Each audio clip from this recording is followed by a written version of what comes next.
Ang pinakamatinding financial mistake ko, yung bahala na si bagong mindset. No plans, no savings, no investment, sweldo ngayon, gastos agad bukas. At nang dahil sa mindset na yan, umabot ako sa Israel ng 10 taon na walang ipon. But I turned my life around. Gusto mo rin bang makabangon? Let me share how I did it. Dati, lahat ng desisyon ko sa pera, walang plano. May sahod, gastos agad. May extra, bili ng gusto. Wala ng pera, bahala si Batman. Sabi ko, aayusin ko din yan, balang araw. Pero guess what? That balang araw never came. Dahil hindi ko siya naalala. Isang araw, kinausap ako ng aking kaibigan. Sabi niya, kailangan kong mag-attend ng financial education na hindi ko siya binigyang pansin. But, dumating ang isang araw na napaisip ako, hanggang kailan nga ba ako ganito? Hanggang kailan ako mananatiling malayo sa pamilya ko? Nagtatrabaho, pero walang ipon, walang investment, ni kahit nga piso, wala akong pera sa bangko. That hit me hard. At doon muli ko siyang kinausap. At nagsimula akong mag-attend ng Financial Literacy Seminar. Doon nakilala ko ang IMG. At natutunan ko kung paano mag-budget ng pera.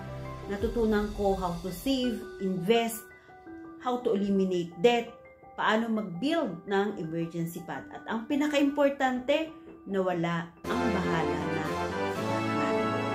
At pinalitan ko to ng ako na ang may control sa future ko.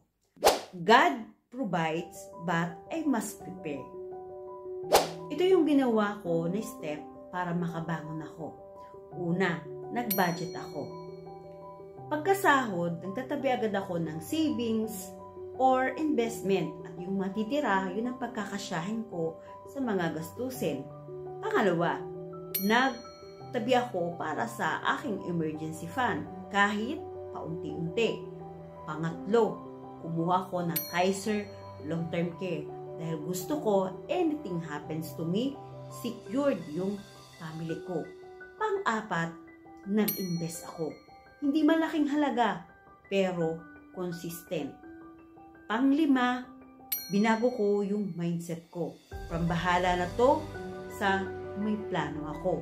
At pang-anim, nag-share ako ng mga natutunan ko dahil gusto ko hindi lang ako ang makabangon.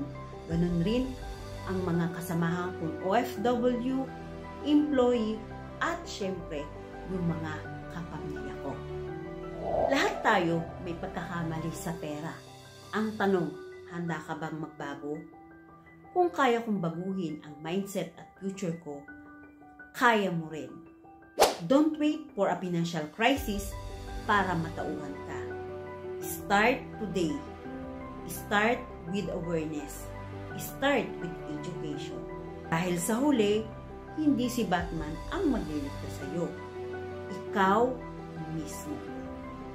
If you want to learn how to start your financial journey, comment simula below or message me directly. Let me guide you. At share mo ang video na to kung may kakilala kang kailangang marinig ang video na to.